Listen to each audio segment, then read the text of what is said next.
الحمد لله حمدا كثيرا طيبا مباركا فيه مباركا عليه كما يحب ربنا ويرضى، وأشهد أن لا إله إلا الله وحده لا شريك له، وأشهد أن محمدا عبده ورسوله.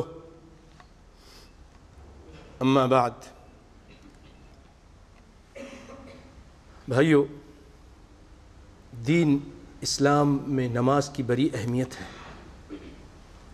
یہ وہ نماز ہے جس کی تعلیم کے لیے، جس کو فرض کرنے کے لیے اللہ تعالیٰ نے محمد مصطفیٰ کو آسمانوں پہ بلایا صلی اللہ علیہ وآلہ وسلم۔ باقی سارے احکام زمین پہ اتارے، وہی آئی، حج کا حکم ہو، زکوٰۃ کا حکم ہو، روزے کا حکم ہو، لیکن نماز آپ کو معلوم ہے کہ اللہ تعالیٰ نے آسمانوں میں اوپر بلا کر معراج کرائی اور آپ پر یہ نماز فرض کی۔ بڑی اہمیت ہے، اور اس کو سکھانے کے لیے جبریل علیہ السلام کو بھیجا۔ آپ آئے، جبریل علیہ السلام، نماز پڑھا کر دکھائی آپ کو کہ اس طرح نماز پڑھنی ہے۔ 5 نمازیں آپ نے پڑھائیں جماعت سے نبی صلی اللہ علیہ وسلم کو، پہلے دن اول وقت میں، پھر دوسرے دن آئے اور اس کا جو آخری وقت تھا، یعنی پہلے دن ظہر کے پہلے ٹائم میں اور دوسرے دن ظہر کا جو آخری عصر سے تھوڑا پہلے، اسی طرح عصر کی نماز مغرب سے تھوڑا پہلے تک، جب جو اس کا جائز ٹائم تھا۔ مغرب کو دیر کر کے دوسرے دن عشاء سے تھوڑا پہلے، اور عشاء کی نماز کو دوسری مرتبہ دوسرے دن میں آدھی رات سے تھوڑا پہلے۔ اس طرح پہلے دن اول وقت میں، دوسرے دن آخر وقت، جو اس کا جائز وقت ہے کہ اس وقت تک یہ ٹائم ہے، یہ نماز ظہر کے یہاں سے لے کے یہاں تک، عصر کے یہاں سے لے کے یہاں تک، آپ نے یہ 10 نمازیں جماعت سے پڑھائیں۔ اور پھر آپ صلی اللہ علیہ وسلم نے بھی صحابہ کرام کو نماز سکھانے کے لیے منبر پہ کھڑے ہو کر لوگوں کو نماز سکھائی، بتائی۔ اور اللہ تعالیٰ قرآن پاک میں فرماتے ہیں فَإِنْ خِفْتُمْ فَرِجَالًا أَوْ رُكْبَانًا فَإِذَا أَمِنْتُمْ فَاذْكُرُوا اللَّهَ كَمَا عَلَّمَكُمْ۔ اگر تم کو خوف ہو تو جس طرح تم چاہے نماز پڑھو، سواری پر، پیدل، لیکن جب تم امن سے ہو، فَاذْكُرُوا اللَّهَ كَمَا عَلَّمَكُمْ، نماز ویسے پڑھو جیسے اللہ نے سکھایا۔ توجہ دیجئے، اللہ کہہ رہا ہے میں نے نماز سکھائی۔ کیا کہہ رہا ہے اللہ تعالیٰ؟ کما علمکم، فاذکروا اللہ کما علمکم، ایسے نماز پڑھو جیسے اللہ تعالیٰ نے سکھایا۔ اور بھائیو، اللہ کی بتائی ہوئی چیز کے اندر اختلاف نہیں ہوتا۔ وَلَن تَجِدَ لِسُنَّةِ اللَّهِ تَبْدِيلًا، اللہ کی سنت بدلی ہوئی نہیں ہوتی۔ اللہ رب العالمین نے یہ سنت بتائی ہے، اور اللہ کے فضل و کرم سے نماز کا یہ طریقہ آج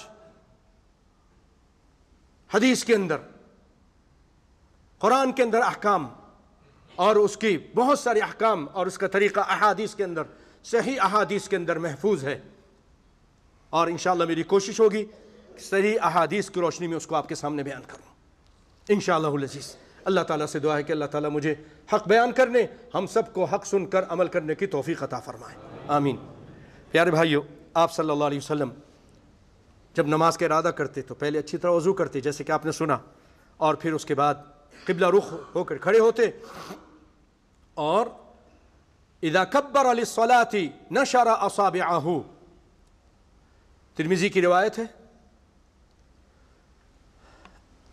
کہ، اور صحیح ہے، صححہ احمد شاکر، کہ اپنے ہاتھوں کو، جیسے اور روایت میں ہے، حذو منکبیہ فرع اذنیہ، کانوں کے لو تک، اپنے کندھوں تک اٹھاتے تھے، اور نشرہ اصابعہ، اپنی انگلیوں کو پھیلا دیتے تھے، انگلیوں کو کھول دیتے تھے،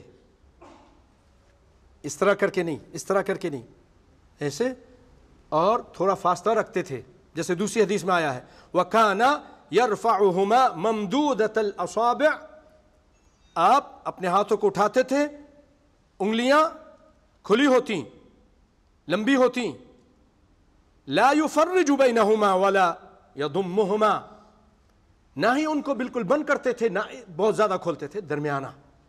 یہ اس کا اہتمام کیجئے بھائیو، یہ صحیح طریقہ ہے۔ کندھوں تک اٹھائیے، منکب، فروع اذنی اس کو کہتے کانوں کی لو، لیکن کانوں کی لو کو چھونے کے کسی حدیث میں نہیں آیا۔ بعض لوگ اس طرح چھوتے ہیں، اس طرح کرتے ہیں، نہیں۔ بعض لوگ یہ سینے تک اٹھاتے ہیں، نہیں، یہاں تک اٹھائیے، کندھوں تک، یا آپ دونوں پر عمل کیجئے کہ آپ کے انگلی اوپر کی کانوں کی لو کے برابر ہو جائے اور ہاتھ جو ہے کندھوں تک ہو جائے، تو دونوں پر عمل ہو جائے گا۔ اور یہ انگلیاں تھوڑی کھلی ہوں، بالکل بند بھی نہ ہوں اور بہت زیادہ بھی ایسی نہ ہوں، درمیانی ہوں۔ یہ اس کے بعد آپ صلی اللہ علیہ وسلم کیا کرتے تھے؟ تکبیر کہنے کے بعد، اور اس میں بھی یاد رکھیے کہ آپ کا اختیار ہے، اللہ اکبر بعد میں ہاتھ باندھ لیں، یا اللہ اکبر، اللہ اکبر بھی کہا اسی وقت ہاتھ باندھ لیا، یہ بھی صحیح ہے، یا آپ ہاتھ باندھ لیں اور اللہ اکبر تھوڑا آگے پیچھے ہو جائے، اس میں کوئی حرج نہیں ہے۔ اللہ اکبر کہہ کے اپنا ہاتھ باندھ لیا، ایک ساتھ کہہ کے، تھوڑا پہلے تکبیر کہہ دی یا تکبیر بعد میں کہہ دی، سب جائز ہے۔ اس کے بعد آپ کہاں ہاتھ باندھتے تھے؟ سنیے، کان الناس، سیدنا سہیل بن سعد رضی اللہ تعالیٰ عنہ روایت کرتے ہیں، کان الناس یؤمرون ان یضع الرجل الید الیمنى على ذراعه اليسرى فی الصلاة، رواہ البخاری، کہ رسول اللہ صلی اللہ علیہ وسلم نماز میں سیدھے ہاتھ کو الٹے ہاتھ کی کلائی پر رکھنے کا حکم دیتے تھے، سیدھے ہاتھ کو الٹے ہاتھ کی کلائی پر رکھنے کا حکم دیتے تھے۔ اس میں ید بھی ہے اور رسق بھی ہے، یہ تین طرح، اس طرح، اس طرح، اس طرح، یہ سب جائز ہیں۔ آگے سنیے دوسری حدیث، سیدنا حلب الطائی رضی اللہ تعالیٰ عنہ فرماتے ہیں، رأیت النبی صلی اللہ علیہ وسلم ينصرف عن یمینہ وعن یسارہ ویدع یدہ علی صدرہ، رواہ احمد وابن خزیمہ، امام احمد نے، ابن خزیمہ نے اس کو نقل کیا ہے کہ نبی کائنات صلی اللہ علیہ وسلم دائیں بائیں کی طرف پھرتے ہوئے اپنے ہاتھ کو سینے پر رکھتے تھے، ان کو دیکھا میں نے ایسے کرتے ہوئے، سینے پر ہاتھ رکھتے ہوئے دیکھا نماز میں۔ اس کو ابن خزیمہ اور مسند احمد نے روایت کیا۔ اس کے بارے میں علامہ شمس الحق عظیم آبادی بہت بڑے احناف کے عالم ہیں، المعی کتاب کے اندر وہ فرماتے ہیں کہ امام احمد بن حنبل کی سند قوی ہے، اس حدیث کے بارے میں امام احمد بن حنبل کی سند قوی ہے، اس میں کوئی ایسی علت نہیں ہے جو اس کو صحیح سے نکال سکے، اس حدیث کو صحیح سے نکال سکے۔ مسند احمد کی، ابن خزیمہ کی صحیح روایت ہے، اور شمس الحق عظیم آبادی اس حدیث کے بارے میں کہتے ہیں کہ اس کو کوئی چیز صحت سے نہیں نکال سکتی۔ اس کے بعد تیسری روایت سنیے، ان وائل بن حجر، وائل بن حجر رضی اللہ تعالیٰ عنہ روایت کرتے ہیں، قال صلیت مع النبی صلی اللہ علیہ وسلم، میں نبی کائنات صلی اللہ علیہ وسلم کے ساتھ نماز پڑھی۔ یہ آخری وقت کے صحابی ہیں، نبی کائنات صلی اللہ علیہ وسلم پر یہ آخری ایام میں 9 یا 10 کو مسلمان ہوئے، اور یہ اور مالک بن حویرث آپ صلی اللہ علیہ وسلم کی نمازوں کو بیان کرتے ہیں۔ آج لوگ کہتے ہیں نا، نہیں شروع میں ایسا کرتے تھے، بعد میں چھوڑ دی تھی۔ بھائیو، یہ بعد کے صحابی ہیں، آخری عمر کے صحابی ہیں، یہ رفع دین بھی بیان کر رہے ہیں اور سینے پہ ہاتھ باندھنے کی بھی روایت کر رہے ہیں۔ وائل بن حجر رضی اللہ تعالیٰ عنہ روایت کرتے ہیں، قال صلیت مع النبی صلی اللہ علیہ وسلم فوضع یدہ الیمنى علی یدہ الیسری علی صدرہ،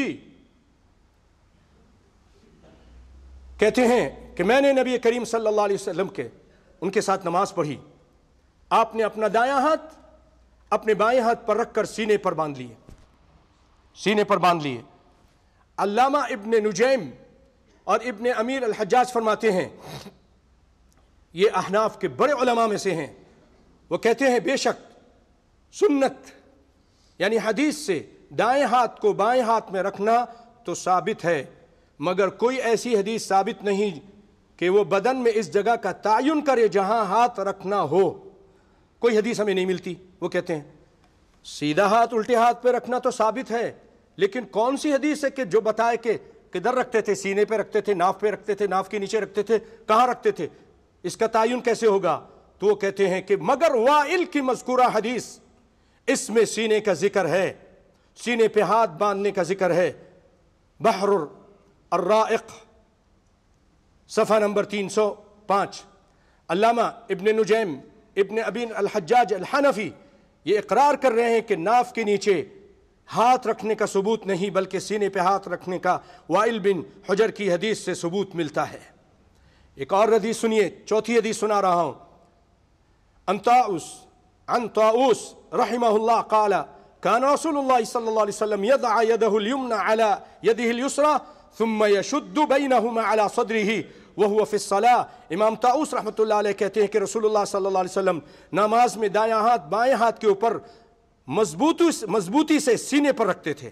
اس کو ابو داؤد نے بیان کیا ہے، اور سنن ابی داؤد الالبانی بھی اس کا ذکر موجود ہے۔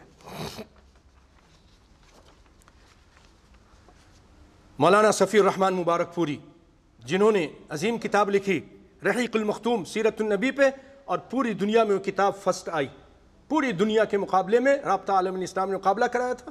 بڑی زبردست کتاب ہے، پڑھنے سے متعلق ہے، اس کو ضرور پڑھیے، بچوں کو پڑھائیے، خریدیے، کئی زبانوں میں اس کا ترجمہ ہو چکا ہے۔ ہندوستان کے بہت بڑے عالم تھے، ابھی فوت ہو چکے ہیں، الحمدللہ یہاں بھی آئے تھے، ان سے ملاقات بھی ہوئی۔ صفی الرحمن مبارک پوری وائل بن حجر کی اس حدیث کی شرح کرتے ہوئے فرماتے ہیں اس حدیث سے دو مسئلوں پر روشنی پڑتی ہے۔ پہلا مسئلہ تو یہ کہ نماز میں ہاتھ باندھ کر دست بستہ کھڑا ہونا مسنون ہے، اور ہاتھ کھلے چھوڑنا غیر مسنون ہے۔ جو ہاتھ چھوڑ دیتے ہیں یہ صحیح طریقہ نہیں، غیر مسنون ہے۔ شواف، احناف، حنابلہ سب اس پر متفق ہیں کہ نماز میں ہاتھ باندھنا ہی سنت ہے، مقبول ہے۔ علامہ ابن عبد البر رحمۃ اللہ علیہ نے لکھا کہ نبی کریم صلی اللہ علیہ وسلم اس کا خلاف نہیں آیا، یعنی آپ ہاتھ باندھتے تھے، اس کے خلاف آپ سے ثابت نہیں۔ جمہور صحابہ اور تابعین کا یہی قول ہے۔ ابن المنذر وغیرہ نے امام مالک سے اس کے سوا دوسرا کوئی قول نقل نہیں کیا، بلکہ معطا میں، کیونکہ مالکی لوگ ہاتھ چھوڑ دیتے ہیں، مالکی لوگ ہاتھ چھوڑ کر کھڑے ہوتے ہیں، تو معطا امام مالک، جو امام مالک کی لکھی ہوئی حدیث کی کتاب ہے، حدیث جمع کی انہوں نے، جیسے بخاری نے بخاری جمع کی ہے، بخاری کے اندر حدیثیں، امام مالک نے معطا امام مالک اور اس کے اندر حدیثیں جمع کی ہیں، اس کے اندر بھی ہاتھ باندھنے کی روایت موجود ہے۔ تو اب بتائیے، لوگوں کی بات پہ عمل کریں کہ جو انہوں نے کتاب میں نبی کی حدیث بیان کی ہے اس پہ عمل کریں، اس پہ عمل کریں کہ تو مالکی کو بھی چاہیے ہاتھ باندھیں۔ اب رہا یہ مسئلہ کہ ہاتھ کہاں جائے، کہاں باندھا جائے؟ سینے پر، زیر ناف، بعض حضرات زیر ناف باندھتے ہیں، مگر زیر ناف ہاتھ باندھنے والی حدیث ضعیف ہے، صحیح نہیں۔ اور ابن خزیمہ نے جو حدیث آپ نے سنی اپنی صحیح میں اس کو لکھا ہے، جس کی تائید مسند احمد میں سید حلب کی حدیث سے ہوتی ہے، رسول اللہ صلی اللہ علیہ وسلم آپ ہاتھ اپنے سینے پر باندھتے تھے، اور ایک روایت میں فوق السرہ کے الفاظ بھی منقول ہیں، تحت السرہ کے مقابلے میں فوق السرہ والی روایت وزنی ہے۔ اور بہت سارے علماء، جس میں اہل حدیث علماء کرام کے نزدیک یہ قوی دلائل کی روشنی میں سینے پہ ہاتھ باندھنا ہی راجح ہے، اور تحت السرہ یعنی زیر ناف والی حدیث ضعیف ہیں، قابل اعتبار نہیں ہیں۔ اب سنیے بھائیو، ہمارے ملک میں ایک بہت مشہور شخصیت ہے جن کو کہتے ہیں پیران پیر، اور لوگوں نے ان کو دستگیر بھی بنایا، اور دستگیر صرف اللہ ہے۔ شیخ عبد القادر جیلانی رحمۃ اللہ علیہ، وہ کیا کہتے ہیں؟ جن کے نام پہ لوگ حلوہ بھی کھاتے ہیں، گیارہویں بھی مناتے ہیں، نہیں ہوتا چاہیے کہ عربی بھی اللہ کے نام، ہر چیز اللہ کے نام پہ، سب نز و نیاز اللہ کے نام پہ، لیکن لوگ کرتے ہیں۔ تو بھائی جس کے نام پہ حلوے مانڈے کھاتے ہو، دن مناتے ہو، وہ کیا کہتے ہیں سنیں۔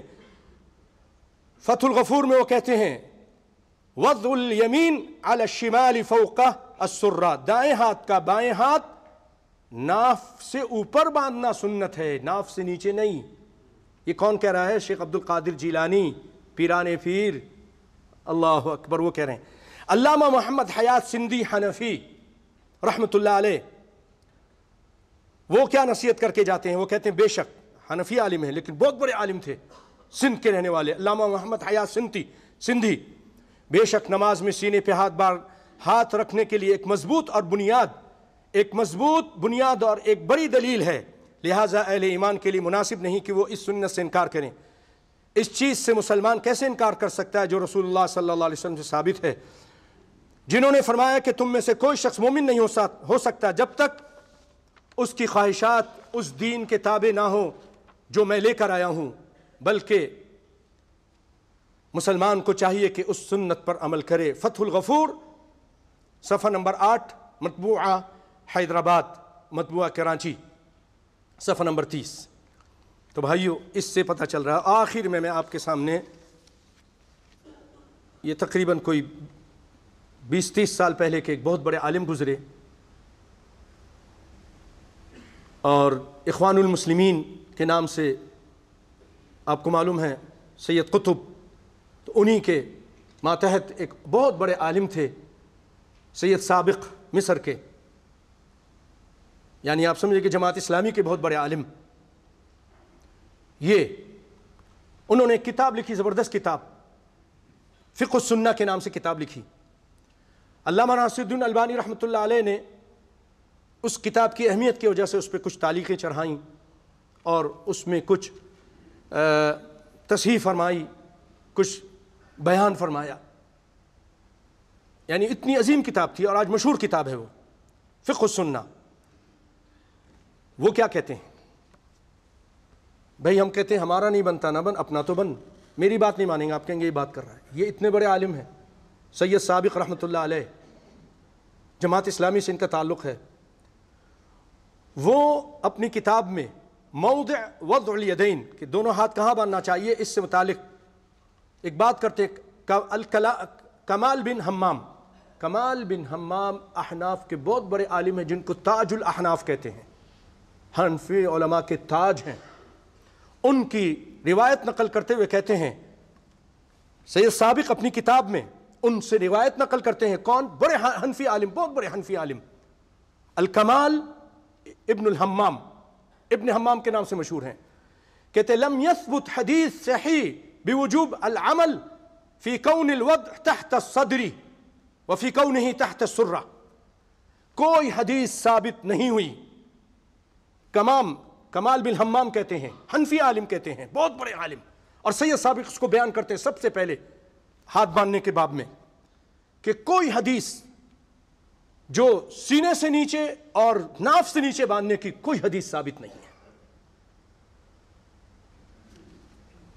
میرا نہ بنتا نہ بن، اپنا تو بن. اپنے من میں ڈوب کر پا جا سراغ زندگی. میری نہیں مانتے، اپنا تو مانو. انہی کی مطلب کے کہہ رہا ہوں، زباں میری ہے بات ان کی، انہی کی محفل سنوارتا ہوں، چراغ میرا ہے رات ان کی. تمہاری کتابوں سے بات کر رہا ہوں. آؤ بھائیو، اللہ اس کے رسول کی مانو. سنیے پھر آگے روایت کرتے ہیں، ولیکن قد جاءت روایات تفید انہ صلی اللہ علیہ وسلم کان یضع یدہ علی صدرہ. صدر آپ کو معلوم ہے، آپ عرب ملک میں رہتے ہیں کہ سینے کو کہتے ہیں. کہتے روایتیں آئی ہیں جو یہ فائدہ دیتی ہیں کہ نبی صلی اللہ علیہ وسلم اپنے سینے پہ ہاتھ باندھتے تھے. فعن حلب الطائی، میں نے جو حلب کی روایت سنائی آپ کو، وہ کہتے ہیں حلب کی روایت ہے، قال رأیت النبی صلی اللہ علیہ وسلم یضع الیمن علی الیسرى علی صدرہ فوق المفصل. یہ صحابی کہتے ہیں کہ میں نے نبی صلی اللہ علیہ وسلم کو دیکھا کہ وہ اپنے ہاتھ کو سیدھے الٹے ہاتھ پر اپنے سینے پہ باندھتے تھے. رواہ احمد وحسنہ الترمذی وعن وائل بن حجر. اور وائل بن حجر کی پھر روایت جو آپ کو پہلے سنائی ہے، کہتے قال صلیت مع النبی صلی اللہ علیہ وسلم فوضع یدہ الیمن علی یدہ الیسرى علی صدرہ، کہ اپنے سیدھے ہاتھ کو الٹے ہاتھ پر اپنے سینے پہ رکھتے تھے. رواہ ابن خزیمہ وصححہ، ابن خزیمہ نے اس کو صحیح قرار دیا ہے. اللہ اکبر. بھائیو یہ چند باتیں آپ کے سامنے کی ہیں. اب آپ کا مرضی ہے، مانے نہ مانے. میرا کام تھا پہنچا دینا. قیامت کے دن پھر آپ جواب دیں گے کہ اس شخص نے، اللہ تعالیٰ اور اس کے رسول پوچھیں گے ہاں بھائی کیا کیا تھا. کوئی شخص کہے گا مجھے نہیں معلوم تھا، اللہ کہیں گے ہاں تجھے نہیں معلوم تھا، تو معاف ہے، لیکن ہاں بھائی تم کو تو معلوم تھا، تم کو تو بتا دیا تھا، پھر بھی تم نے نبی کی مخالفت کیوں کی؟ تو اس وقت کے لیے ابھی سے جواب تیار کر لیجئے۔ اے اللہ ہم سب کے گناہوں کو معاف فرما دے، اے اللہ ہم سب کی مشکل پریشانی کو دور فرما دے، اے اللہ ہمیں نبی کی سچی محبت عطا فرما اور نبی کی سچی اطاعت عطا فرما۔ نبی کی محبت کا تقاضا یہ ہے کہ نبی کی اطاعت کی جائے۔